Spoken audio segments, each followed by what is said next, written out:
warahmatullahi wabarakatuh dan salam sejahtera.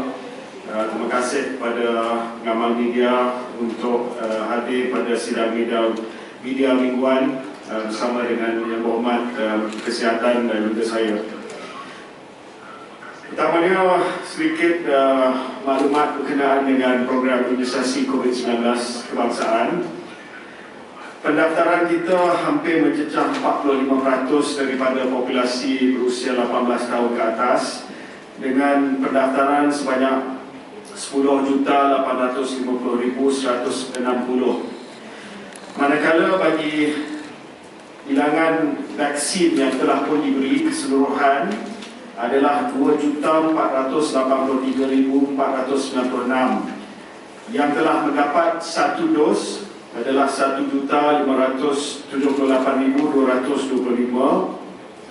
Yang telah lengkap dua dos adalah seramai 905.271.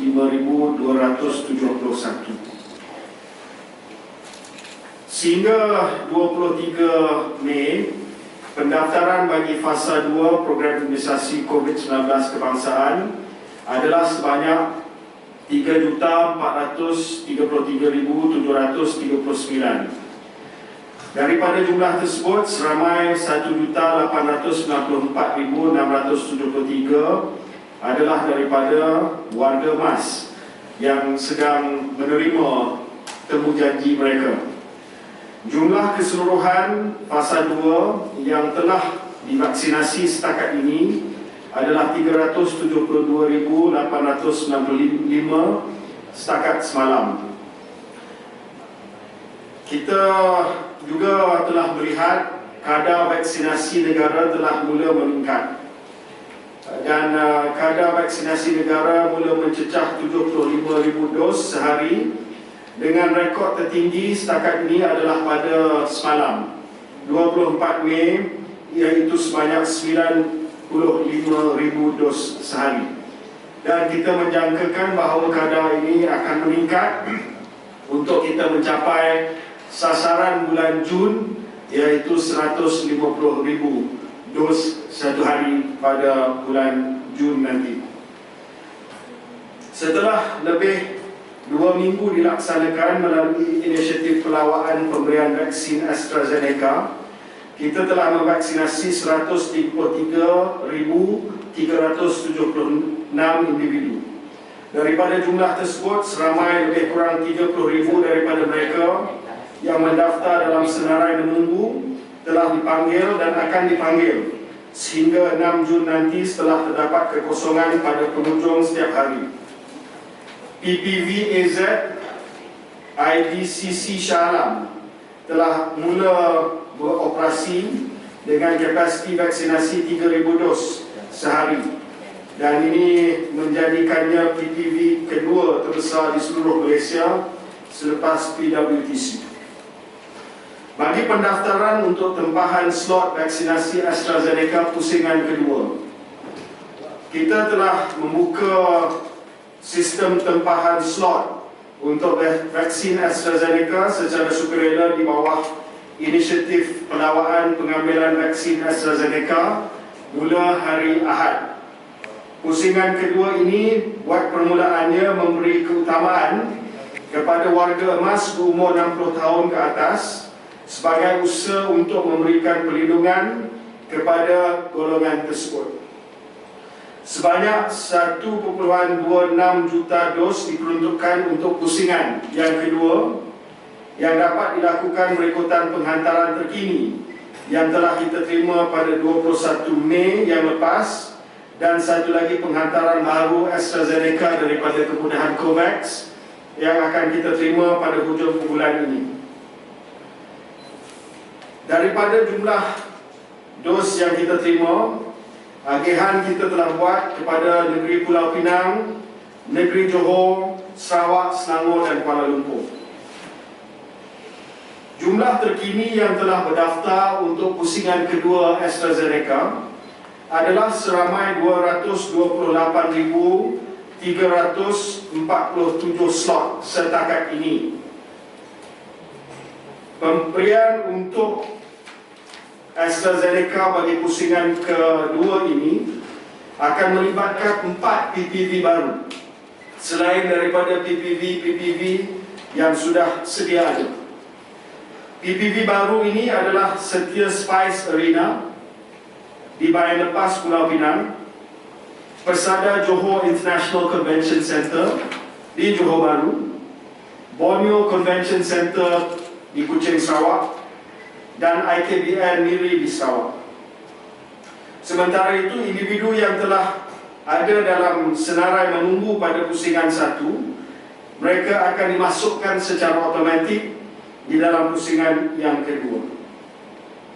Saya juga ingin memaklumkan bahawa oleh kerana tempahan bagi slot AstraZeneca pusingan yang kedua bagi warga emas adalah dalam lingkungan 228,000, dan kita telah memberi beberapa hari yang dikhususkan untuk warga emas, maka CITF telah putuskan bahawa untuk kemudahan AstraZeneca pusingan kedua di Lembah Kelang, di Pulau Pinang, di Johor, di Kuching, Sarawak, dan di Miri, Sarawak akan dibuka kepada orang ramai di bawah usia 60 tahun pada jam 12.30 hari Rabu 26 hari bulan Mei esok. Kita akan memberi keutamaan masih kepada warga emas untuk tempoh hari ini dan pagi esok, dan kita akan terus memberi keutamaan kepada warga emas dalam program imunisasi COVID-19 kebangsaan melalui janji temu yang akan kita beri untuk PPV biasa, iaitu Mainstream National Immunization Program akan tetap memberi keutamaan kepada warga emas. Tetapi untuk mempercepatkan slot-slot appointment untuk AZ pusingan yang kedua, kita akan buka seperti mana yang saya sebutkan tadi pada hari esok pukul 12.30 pagi. Ya. Penghantaran vaksin pada penghantaran bekalan vaksin seterusnya dijadualkan tiba adalah seperti berikut. Bagi Pfizer sebanyak 260,910 dos akan tiba pada minggu ini. Ini akan menjadikan jumlah dos vaksin daripada Pfizer yang telah dihantar adalah 2,751,840 dos. Sebanyak 320,000 dos vaksin daripada Sinovac yang dibotolkan oleh Pharma Niaga turut akan diberikan pada minggu ini. Ini adalah penambahan kepada 500,000 vaksin Sinovac yang telah tiba lengkap pada 21 hari bulan Mei daripada negara China. Seperti biasa, Pfizer dan Sinovac akan terus diedarkan di PPV-AM di bawah program imunisasi COVID-19 kebangsaan arus perdana mainstream, sementara AstraZeneca akan dihantar ke PPV-AZ untuk inisiatif opt-in sukarela. Saya juga ingin memaklumkan bahawa CITF memandangkan berlakunya kesesakan di beberapa PPV di wilayah Persekutuan Kuala Lumpur telah membuat keputusan untuk memindahkan 4 PPV AM Kuala Lumpur ke 2 PPV yang bersaiz mega yang akan kita buka dalam masa yang terdekat. PPV yang akan dipindahkan ini adalah PPV Stadium Titi Wangsa, PPV Dewan Komuniti Menjelara. Kedua-dua PPV janji temu ataupun temu janji untuk PPV tersebut akan dipindahkan kepada MyTech, iaitu Dewan Persidangan MyTech di Jalan Duta, Jalan Kuching, dan operasi PPV MyTech akan bermula pada hari Khamis 31 hari bulan Mei.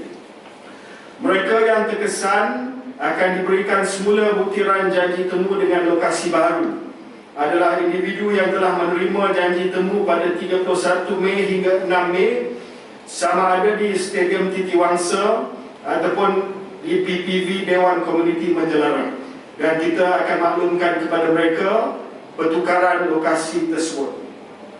Sementara itu, janji-janji temu di Kompleks Sukan Desa Tasik dan juga di PPV Kompleks Komuniti Muhibah akan semua dipindahkan ke PPV Axiata Arena Stadium Nasional Bukit Jalil ataupun Kompleks Sukan Bukit Jalil. PPV Axiata Arena akan bermula pada 7 Jun dan semua janji temu yang akan diberikan di PPV tersebut adalah janji temu yang baharu. Tidak ada janji temu yang perlu dijadualkan ataupun dipindahkan kepada Axiata sebab belum lagi dikeluarkan janji temu untuk kumpulan-kumpulan tersebut. Hanya mereka yang mempunyai janji temu antara 31 hari bulan Mei dan juga 6 hari bulan Jun akan dimaklumkan supaya mereka pergi ke PPV MyTech dan bukannya PPV Stadium Titi Wangsa atau PPV Dewan Komuniti Menjelara. Jadi keempat PPV ini akan kita tutup bagi keselesaan orang ramai, golongan OKU, golongan warga emas yang akan dilayan dengan lebih baik lagi di PPV yang lebih besar, yang lebih selesa ini. CITF dengan kerjasama Jabatan Penerangan Malaysia, Kementerian Komunikasi Multimedia serta Persatuan-Persatuan Wartawan di Semenanjung Malaysia, Sabah dan Sarawak telah mengumpulkan sebanyak 5,867 nama petugas media daripada 144 agensi media berdaftar. Dengan itu, CITF telah membuat keputusan untuk kita memberi janji temu kepada pengamal media secepat mungkin apabila kita telah terima semua butiran petugas-petugas media yang saya sebutkan tadi. Ini adalah selari dengan usaha untuk melindungi mereka yang sentiasa berada di barisan hadapan, di mana keputusan telah pun diberi untuk kita mendahulukan golongan guru dan juga pengamal wartawan ataupun pengamal media.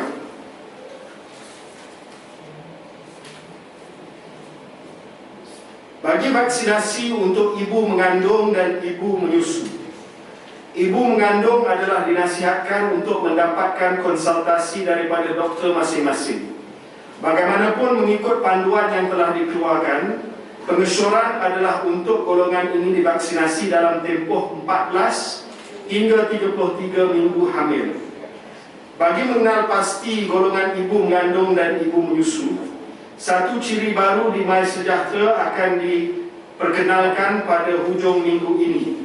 Dan apabila ciri ini dikeluarkan oleh MySejahtera, ibu mengandung dan ibu yang sedang menyusu bolehlah mengenal pasti diri mereka melalui MySejahtera untuk janji temu diberikan kepada mereka bagi menerima vaksin yang disyorkan untuk diberikan kepada mereka. Contoh, bagi ibu hamil antara tempoh 14 hingga 33 minggu hamil, vaksin Pfizer adalah vaksin yang disyorkan. Itu adalah antara perkara-perkara yang nak dibangkitkan berkenaan dengan PIK pada hari ini. Untuk makluman berkenaan dengan usaha menguruskan wabak pandemik COVID-19, saya serah kepada Yang Berhormat Menteri Kesihatan Datuk Seri Dr. Adham Babun. Bismillahirrahmanirrahim. Terima kasih Yang Berhormat Menteri Musti bagi Hari Jamaluddin dan juga para pengamal media yang hadir dan juga melalui sidang telekonferensi. Saya melakukan kes-kes melalui National Institute of Health KKM terhadap kes-kes dan juga indikator pada Epic Week ke-20. Untuk Epic Week ke-20 iaitu sehingga 22 Mei, kita dapati bahawa average kes pada Epic Week ke-20 adalah seramai 5,541 kes sehari. Dan ini menunjukkan peningkatan sebanyak 32% peningkatan berbanding dengan active week ke-19. Untuk active case, kita pada minggu active week ke-20, seperti mana saya maklumkan tadi, terdapat 47,646 average active case yang direkodkan pada active week ke-20. Ini menunjukkan bahawa 19,9% penambahan increase of average active case berbanding active week ke-19. Dan Alhamdulillah kita telah merekodkan those who recover from COVID-19, iaitu seramai 449,234 cases. Ini merangkumi sebanyak 88,9% total cumulative case yang direkodkan sembuh. Untuk kes kematian, pada active week ke-20 seramai 333 jumlah kematian direkodkan. Ini merupakan average sebanyak 48 kes kematian sehari direkodkan. Untuk itu, untuk active week ke-20 berbanding active week ke-19 terdapat peningkatan 59,3% penambahan kes kematian direkodkan. Untuk kes di ICU, pada active week pengakhir active week ke-20, 652 kes direkodkan berada di ICU, dan average untuk active week ke-20 ialah seramai 573 kes untuk sepanjang minggu active week ke-20. Ini menunjukkan terdapat penambahan kes-kes di ICU sebanyak 23,8% berbanding dengan active week ke-19. Untuk kes-kes yang memerlukan ventilator ataupun pemakaian ventilator, kes-kes di ICU yang direkodkan pada active week ke-20 yang memerlukan ventilator ialah seramai 370 kes, iaitu 56,7% daripada keseluruhan yang berada di ICU. Dan untuk active week ke-20, average yang menggunakan ventilator di ICU ialah seramai 313. Ini menunjukkan terdapat peningkatan mereka yang menggunakan, terpaksa digunakan ventilator kepada mereka, iaitu sebanyak 29,3% berbanding dengan active week ke-19. Untuk testing capacity, kita telah pun melaksanakan sehingga active week penghujung 20 sebanyak 11,126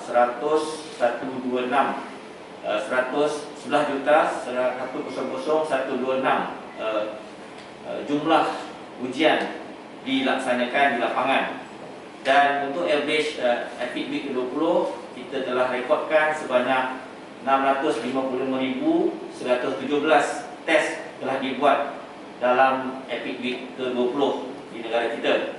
Ini menunjukkan sepanjang active week ke-20 purata 93,588 ujian dilaksanakan sepanjang active week ke-20.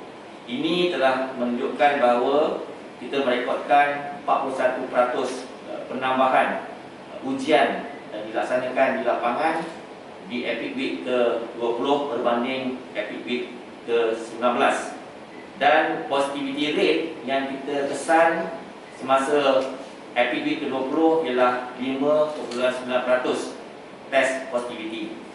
Untuk itu, kita dapati bahawa RT ataupun R value, iaitu potential for continued transmission of SARS-CoV-2 ataupun resurgence of case pada ketika active week ke-20 ialah 1.19, iaitu RT yang direkodkan.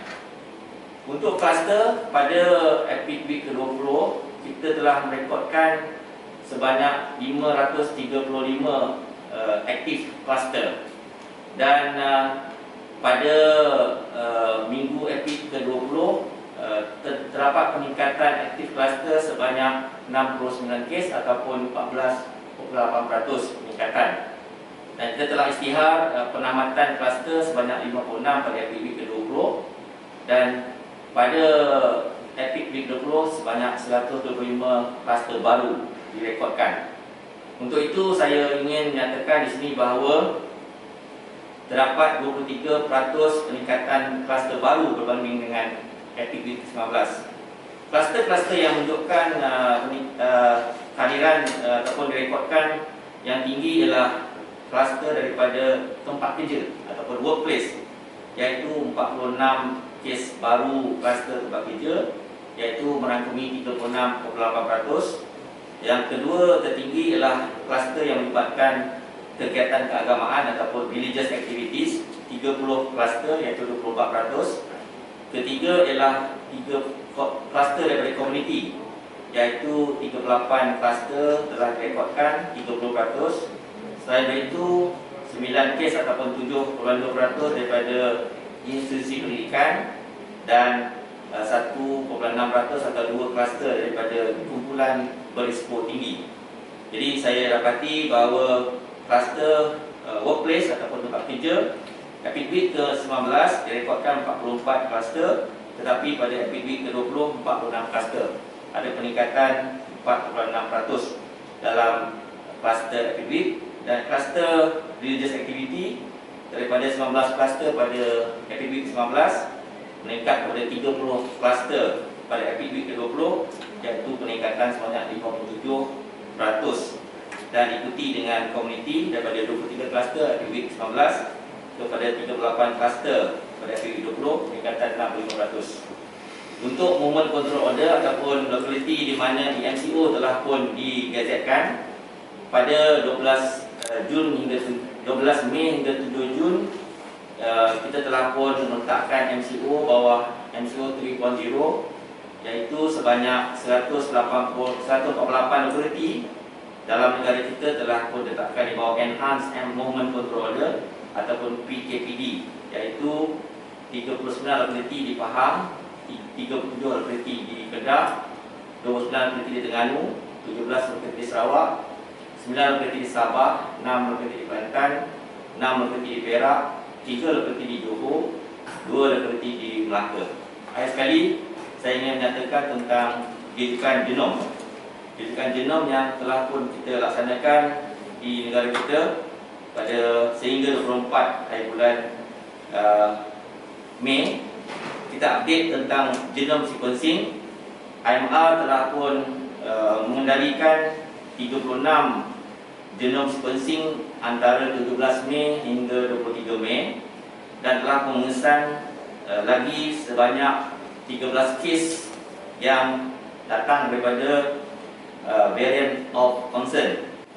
13 kes daripada VOC adalah 12 daripada South African variant, iaitu B1351, detected dikesan di Kedah, Perlis, Pulau Pinang, Selangor dan Johor. Dan satu daripada varian B1617.2, iaitu detected oleh Malaysia, warga negara Malaysia, di mana berada dalam satu penerbangan dengan warga nationality India. Daripada 12 South African variant B1351, satu orang menemui kegagalan dan meninggal dunia di Hospital Tuanku Fauziah Perlis, dan 2 orang lagi iaitu di ICU, iaitu Tuanku di Perlis dan juga satu di Sungai Buloh. Untuk non-VOC local lineage, including 17 kes daripada varian B1524 lineage dan 6 kes daripada B1466.2 lineage, iaitu seorang telah menemui kegagalan atau meninggal dunia.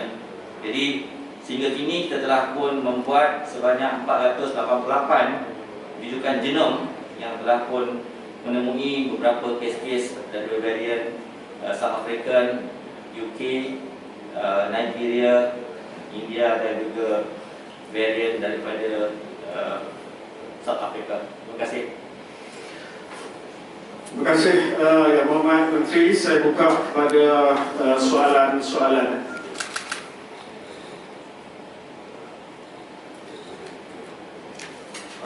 Yang kita minta kedua-dua sesama Menteri.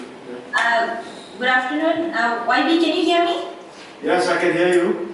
I'm I'm Ishwari from Malay Mail. Yeah. YB, I have few questions. I'll really try to keep it very fast so my other friends can ask as well. Now, the first question. On Sunday night, the Prime Minister during his interview said that anyone can buy the vaccines for COVID-19 as long as it is MPRA approved. Now, you had previously also said that but you also mentioned that those who wish to buy and donate the vaccines to any states can make an official donation to the federal government, which will be passed to the intended states. But given how many are still complaining about the vaccination phase and the increasing number of cases daily, would this requirement to use the federal government as the middleman for such donations be reviewed to allow direct donations to states?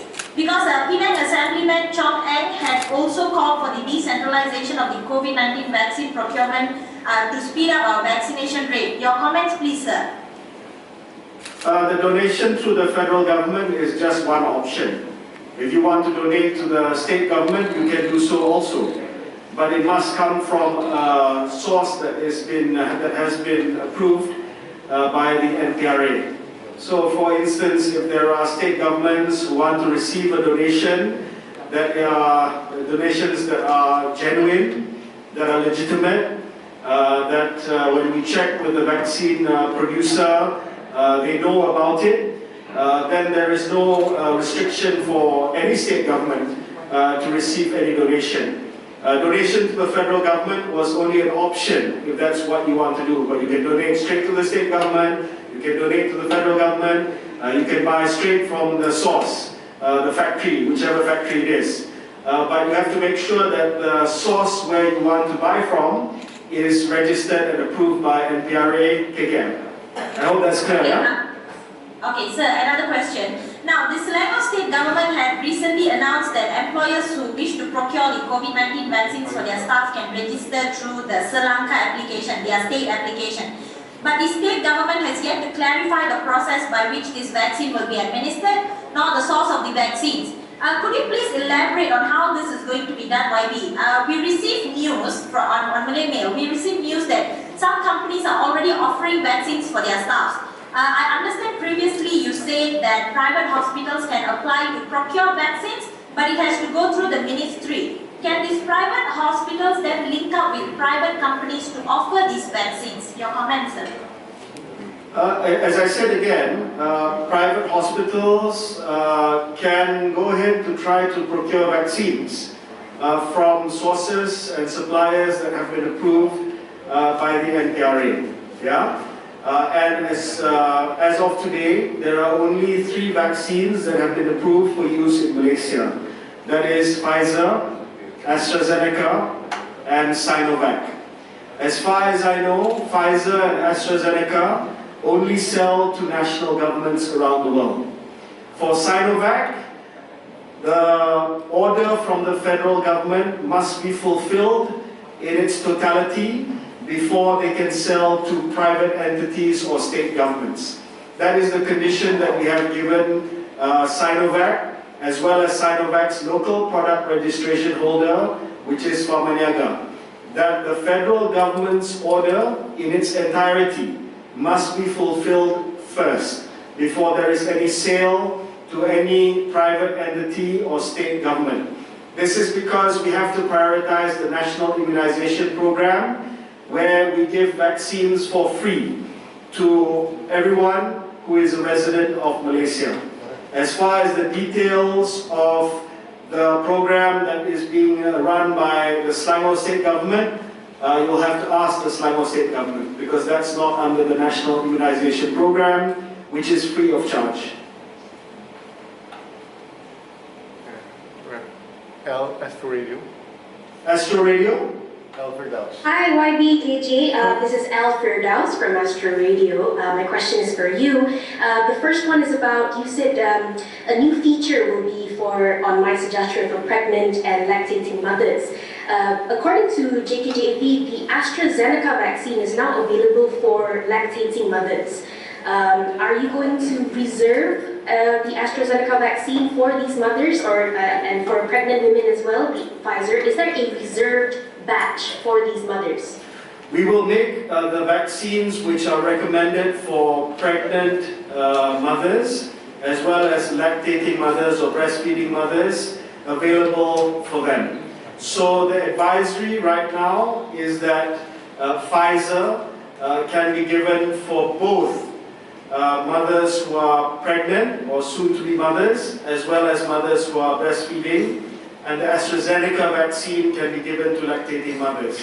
We'll be making a decision on whether or not AstraZeneca can be given to pregnant mothers at the JKJAV meeting on Thursday, where policy and clinical decisions are made. But the instructions have been given that if you are lactating or breastfeeding, you can receive both the Pfizer and AstraZeneca vaccine. And if you're pregnant, for now, we will allocate you an appointment to get the Pfizer vaccine. And that feature on MySejahtera will be launched over the next couple of days, and pregnant mothers will be able to identify themselves on MySejahtera for us to allocate the appointments with the relevant vaccines that have been recommended according to clinical guidelines that have been issued by the Ministry of Health. Okay, thank you very much. Code Blue, come on. Code Blue. Good afternoon, Dato Sri Dr. Adam and YBKJ. I have two questions for Dr. Adam and a few more questions for YBKJ. So first, Dr. Adam, which hospitals or states are already triaging critical COVID-19 cases for ICU care? Are these facilities prioritizing those with higher chance of recovery for admission to ICU unit, while those with poorer chances of recovery are sent to repurposed or general beds? And my second question is, how many critical non-COVID cases have been stepped down from ICU units to make way for COVID cases? In Senam Hospital, for example, there are 55 COVID ICU cases, but only 52 total ICU beds for both COVID and non-COVID cases. And for YBKJ, does Pharma Niaga have any production problems? According to Dato Sri Ismail Sabri, Pharma Niaga has received 1.4 million finished Sinovac vaccines from China and will get another 3 million in June. So that is a total of 4.4 million, which is more than a third of the 12 million government order. And is Pharma Niaga's average timeline for manufacturing fill and finish Sinovac vaccines to distribution 3 months? What is the estimated time for manufacturing, quality control tests, and the lot release approval process by NPRA? What is the expiry date for the unfilled vaccines? And the final question is, what is the government's new vaccination strategy to get ahead of the new variants circulating in Malaysia? Sinovac hasn't released any data on its effectiveness against new variants, so will the government focus on Pfizer and AstraZeneca vaccination? A new public health England study showed only 33% effectiveness for both Pfizer and AstraZeneca vaccines after first dose against the Indian variant, but 88% for Pfizer and 60% effectiveness for AstraZeneca after second dose. So will the government delay second Pfizer dose to 6 weeks to cover more people with first dose, or maintain 3-week interval for Pfizer? Yeah, Okay. that's all for me. Terima kasih. Which hospital or states already triaging critical COVID-19 cases for ICU care? As for the answer, our hospital are trying our best to provide appropriate level of care to all patients, including non-COVID patients. The management of each patient are based on clinical judgment, which are in the best interest of the patient.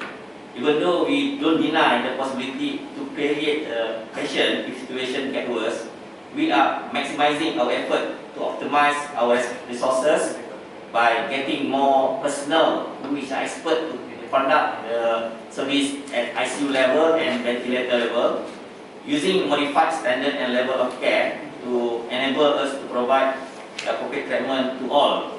So, second question is about stepping down care of cases.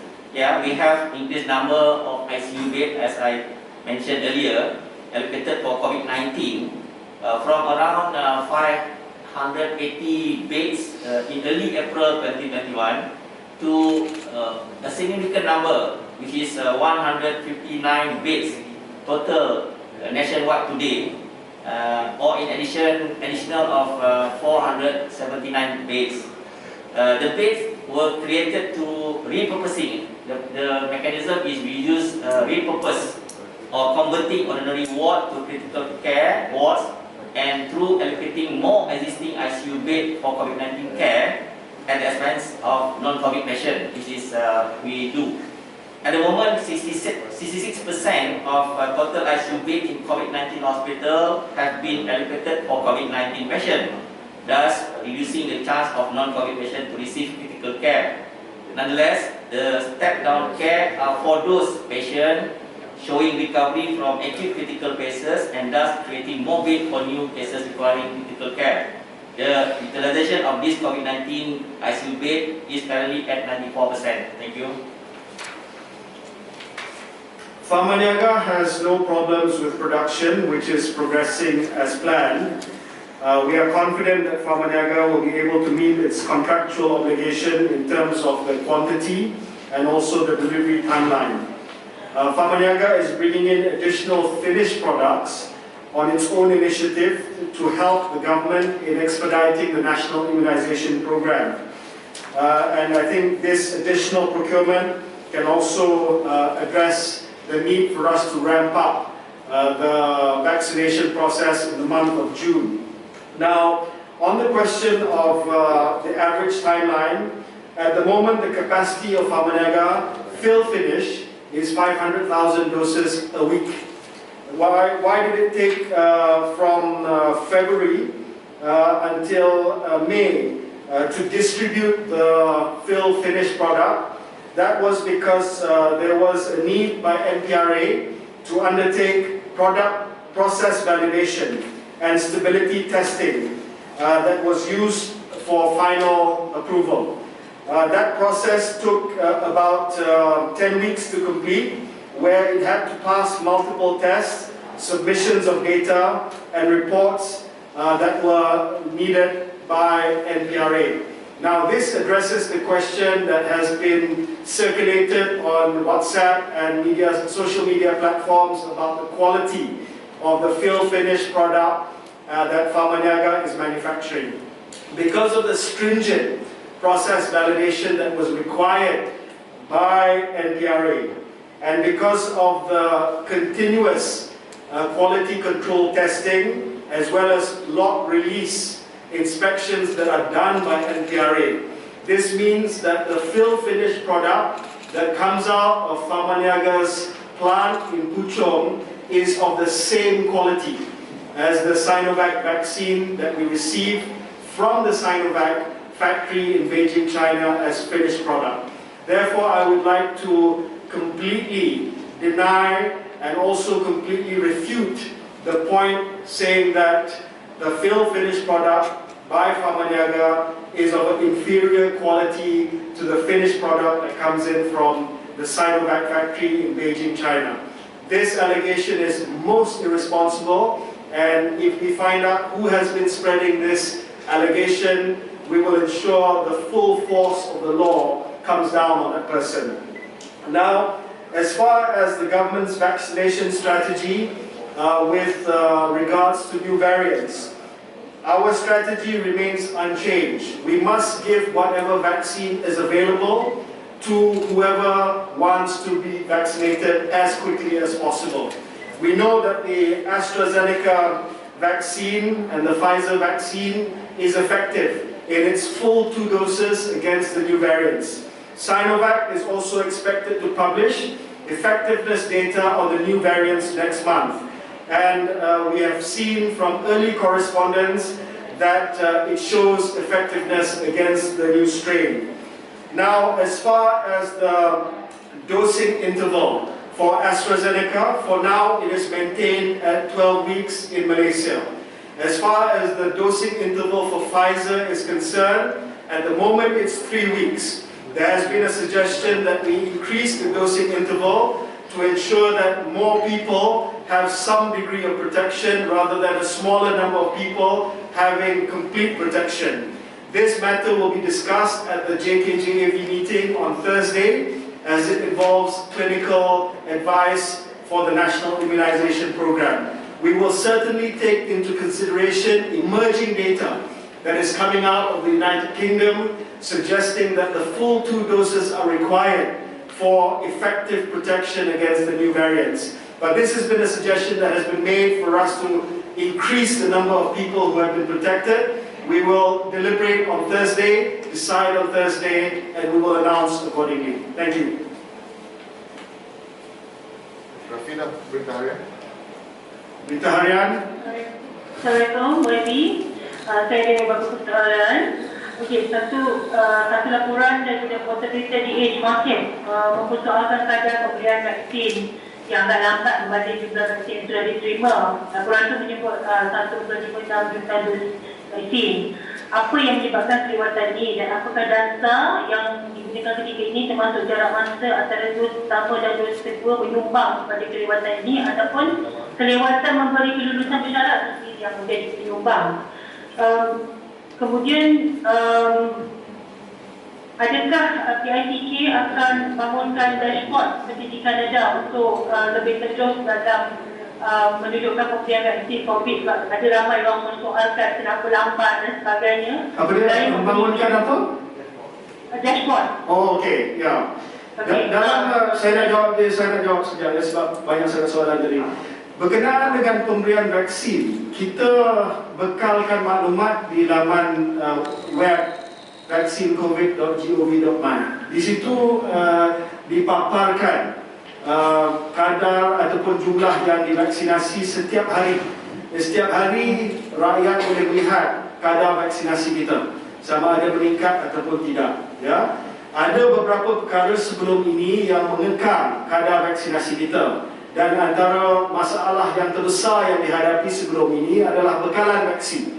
Dan seperti mana yang saya sebut, masalah bekalan vaksin ini akan mula kita dapat atasi pada bulan Jun dengan penghantaran yang lebih banyak lagi. Dan saya yakin bahawa pada bulan Jun, Julai, Ogos akan menjadi kemuncak program imunisasi COVID kebangsaan dengan penghantaran yang banyak, dengan pembukaan PPV yang lebih banyak dan juga pendaftaran yang meningkat nanti.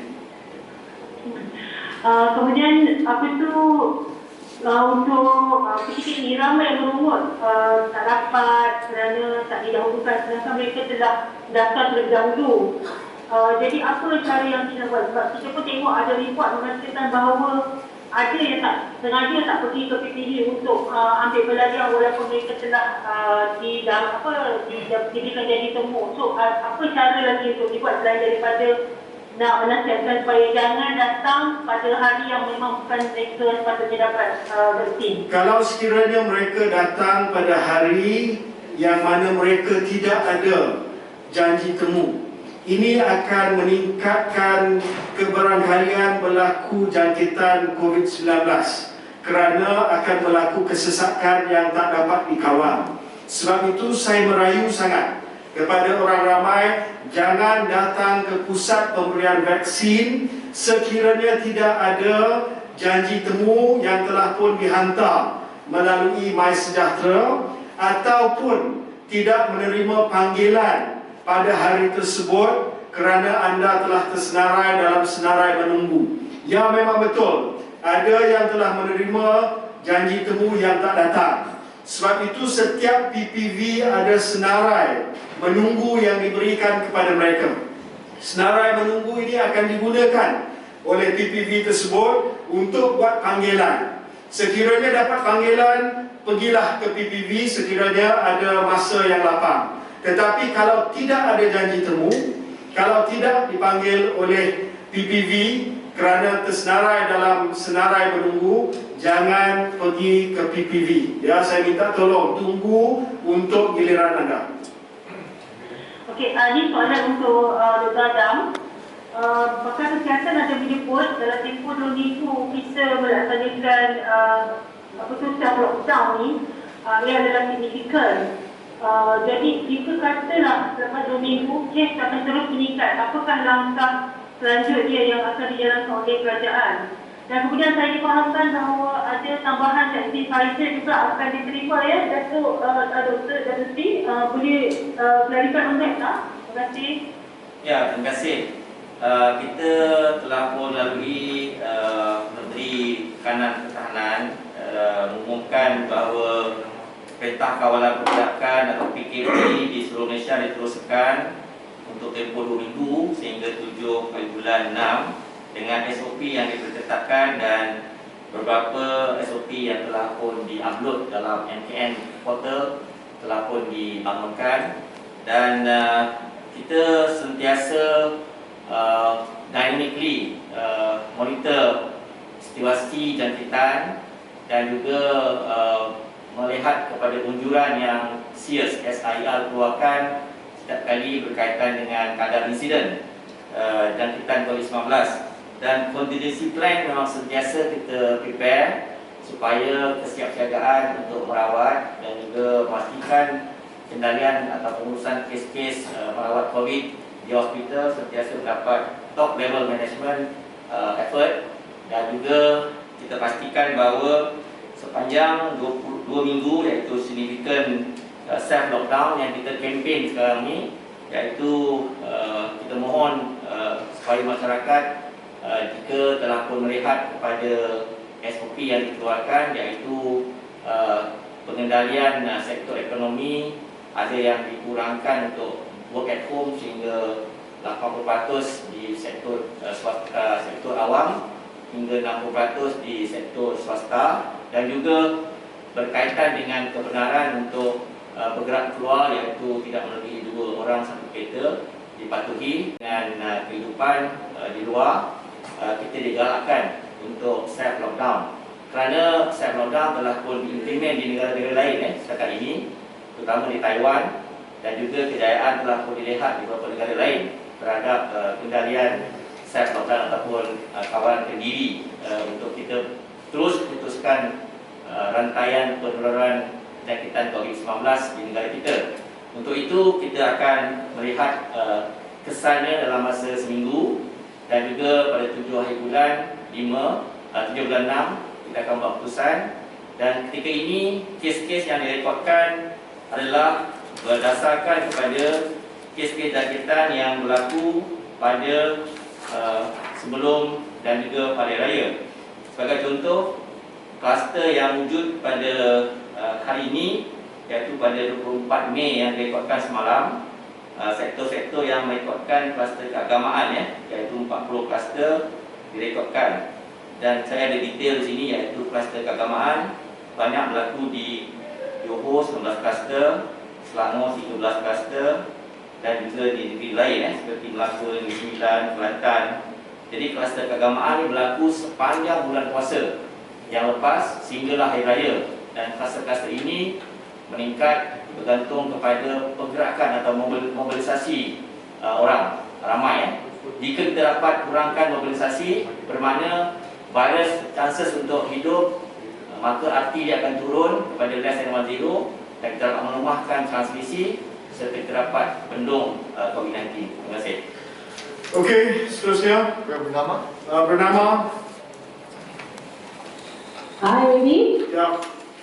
Okey, Baby saya soalan untuk Baby.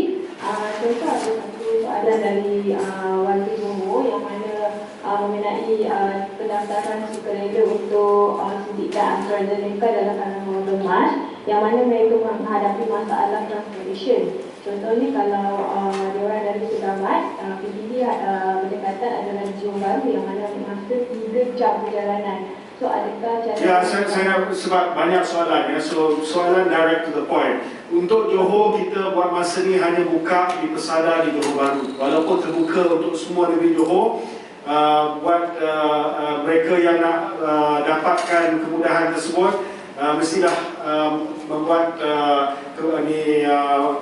persiapan untuk pergi ke pusat vaksinasi jadi buat masa ni hanya PPV di pesada di JB sahaja. Okay, untuk Dr. Adam, untuk di supaya kita tahu masa pertandingan LRT semalam jadi dirawat di KL. Jadi macam mana petugas kesihatan di sana meneruskan atau melakukan untuk masa LRT dan juga COVID? Ya, kaki tangan kita telah melakukan di HKL seramai 64 cases dimasukkan ke ward di HKL. 6 kes kritikal, 3 kes memerlukan rawatan ventilator dan 3 kes lagi sedang berada di bilik pembedahan untuk kita monitor dan juga rawat. The rest of the case adalah yang tidak serius tetapi perlukan rawatan di ward kecemasan dan juga ward surgical. Ward COVID di SKL masih lagi tidak terganggu. Kita masih lagi dapat menggunakan resources kita. Ventilator kita telah pun allocate untuk certain cases di COVID-19 ward dan ICU serta critical care unit. Ward surgery kita telah activate dan telah pun menempatkan kes-kes yang boleh kita kendalikan sehingga lewat tengah hari tadi. Bermakna kes-kes yang serius kita perlu alihkan mereka ke ICU untuk di ventilate 6 kes, 3 dalam confirm dan 3 lagi dalam bilik bedah. The rest kita akan pastikan mereka dirawat di ward surgical yang telah pun allocated last night repurpose untuk tujuan tersebut dan ini tidak mengganggu kegiatan biasa dan juga kegiatan merawat COVID-19 cases di HKL. Terima kasih. Okay, we're limiting it to one question per person. Banyak soalan-soalan ya. So one question per person. Dayak Billy. Dayak Billy. Hello, can you hear me? Yes, I can hear you. So right now the AC registration opt-in is only open to the people of Kuching and Miri, right? So I want to ask, why is that so when other division, especially Cebu, they top in daily cases almost every day and it also records highest number of deaths.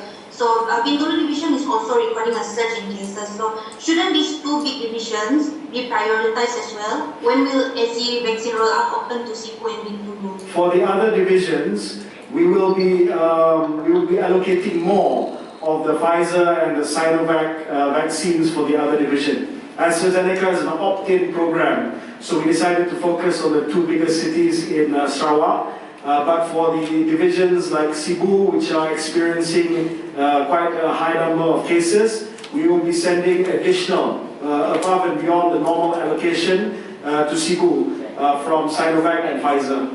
Next. Jadi saya tertinggal satu soalan tadi pasal vaksin Pfizer tadi tu.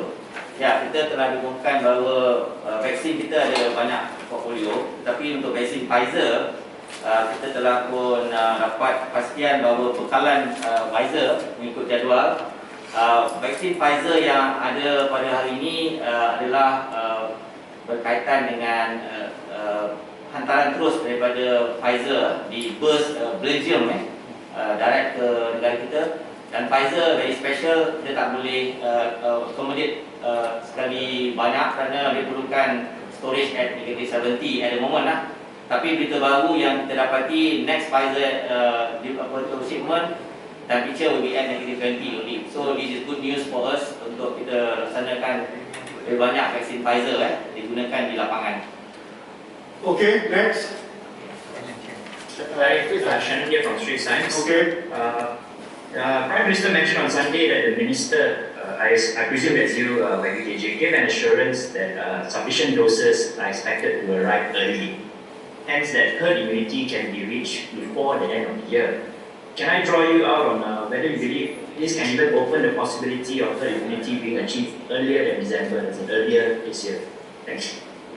That depends on various factors. That depends on the development of the variants, whether the variants continue to mutate, and if it continues to mutate, whether the existing vaccines that we have continue to be effective against the virus.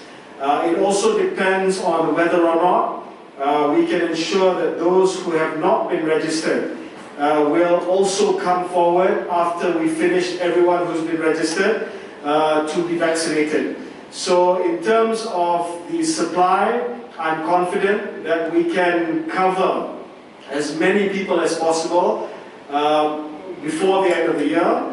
But the 2 caveats that I put forward, whether or not we can achieve herd immunity, really depends on how this virus continues to mutate. And secondly, whether or not we can get people who have not been registered to come forward to receive the vaccines. So I forecast that after September, October, we will have a different problem on our hands, which is that vaccination rates may plateau as we finish vaccinating everyone who has registered, and we will have to start looking for people who have not registered in order to vaccinate. Next. Mardia. Yeah. Assalamualaikum. Salam. Assalamualaikum YB, KJ dan juga Datuk Sri Dr. Adham. Okey, saya tanya, sebelum ni 2 hari lepas Datuk Sri Ismail Sabri Yaakob ada maklumkan bahawa vaksin Sinovac yang dikeluarkan ataupun dibotolkan oleh Pharma Niaga adalah salah satunya di dalam dunia yang halal dan disahkan halal di dalam dunia.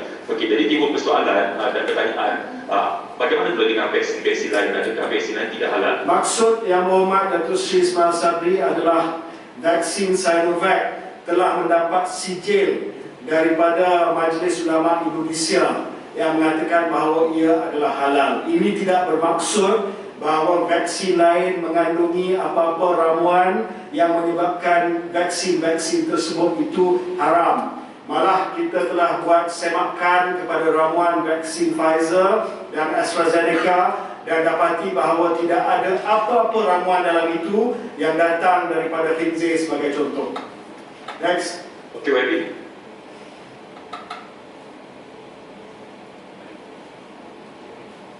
Hi, Wabi. My question is to Wabi Khairi.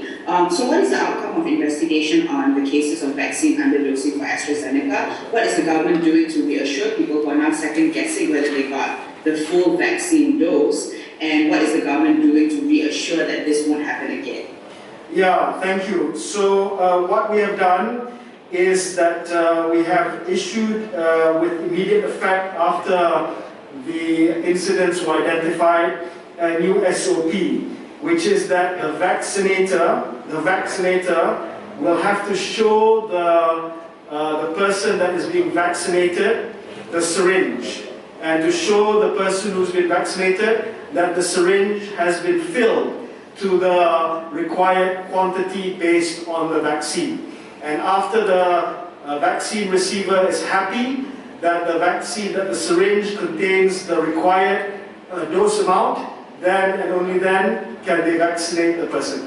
Next.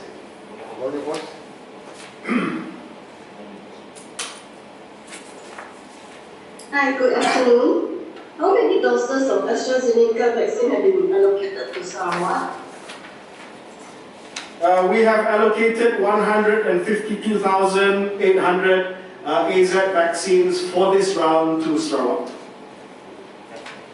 Next.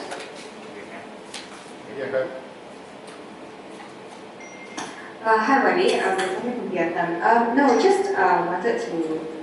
Just wanted to, because I think people have been confused about private hospitals running vaccination programs because now they've been allowed to, now they're being used as PPP. So I was wondering if you can just provide the public some clarification on private hospitals being used as PPPs, and also one question. Alright, okay, thank you.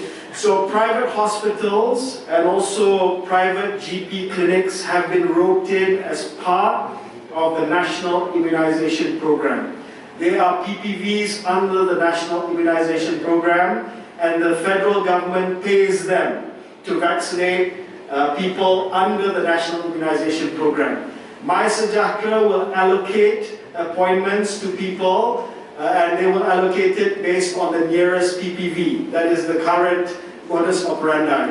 If there is a private hospital that is part of the National Immunization Program, then you may be allocated an appointment at the private hospital, and it's the same as other PPVs. You will receive your vaccination free of charge. The vaccination program that's currently underway in private hospitals are all part of the National Immunization Program, which is free of charge. Next.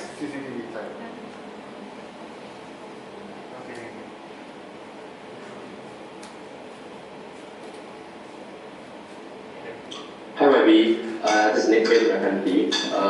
Some breastfeeding moms were previously rejected at PPV centers because they were going for AstraZeneca. Before this, they were supposedly not suitable, and now that CITF has updated their guidelines and say it's suitable, do they have to re-register or will a new appointment be set for them? Thank you, Wabi. yeah, we will ensure that those breastfeeding mothers who have been rejected will reach out to them, or they can reach out to the hotline in order for us to reallocate the appointments.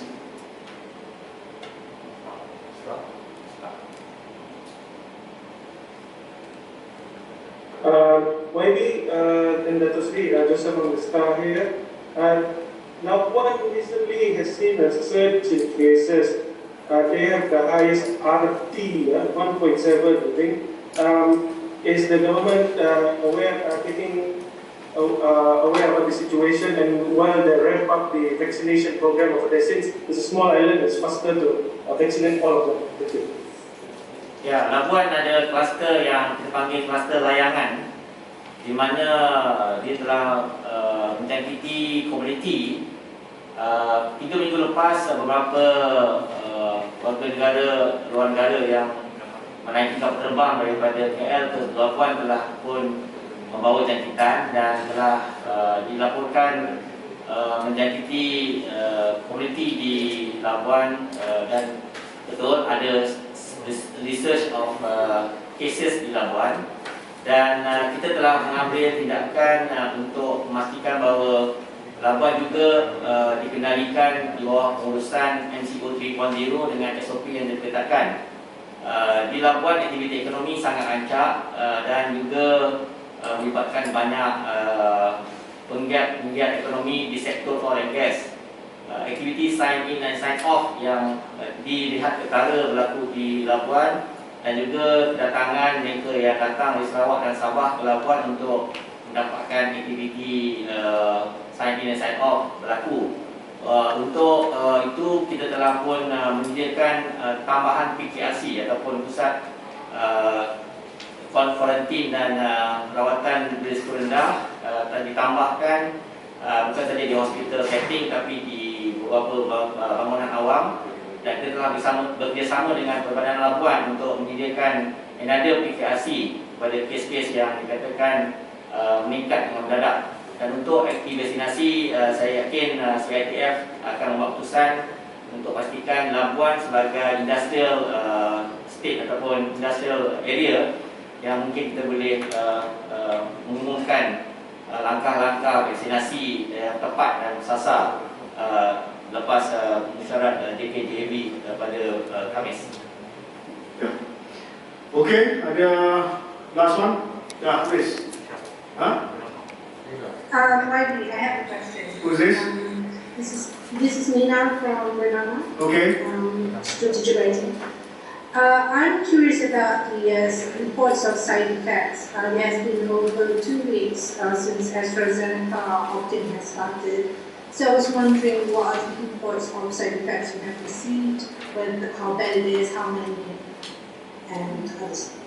Minister of Health answer. Okay, bahagian regulatory informasi negara ataupun NPRA melakukan pemantauan ke atas kesan susulan imunisasi ataupun EFI bagi semua vaksin yang daftar di Malaysia, termasuk semua vaksin yang akhir ini diperolehi termasuk AstraZeneca. Oleh kerana program PIP ini merangkumi skala populasi yang besar, aplikasi MySejahtera juga digunakan untuk mengumpul data EFI. Maksudnya dua saluran, iaitu pertama melalui bahagian regulatory informasi negara, yang kedua mereka juga respon to MySejahtera. Untuk itu, sejak mula program imunisasi COVID-19 kebangsaan, sebanyak 44.8 respon kendiri bagi setiap 1000 dos telah diterima melalui aplikasi MySejahtera bagi kes AEFI yang biasa dan minor. Kes itu melibatkan kesakitan di tempat suntikan, sakit kepala, keletihan, dan juga antara merupakan kesan adverse yang sering dialami oleh para penerima vaksin. Untuk EFI melalui NPRA, laporan 4.2 diterima setiap 1000 dos. Daripada pelaporan ini, hanya 0.1 bagi setiap 1000 dos vaksin yang diklasifikasikan sebagai serius yang memerlukan rawatan lanjut dan kemasukan di hospital. Dan untuk makluman, sebilangan besar kes tersebut hanya memerlukan kemasukan jangka pendek ke hospital dan boleh di-discharge. telah dapat pemerhatian dan juga rawatan yang sesuai yang diberikan. Manakala mereka yang memerlukan rawatan berterusan setakat ini tidak ada. Okay, terima kasih. Thank you everyone. See you next week.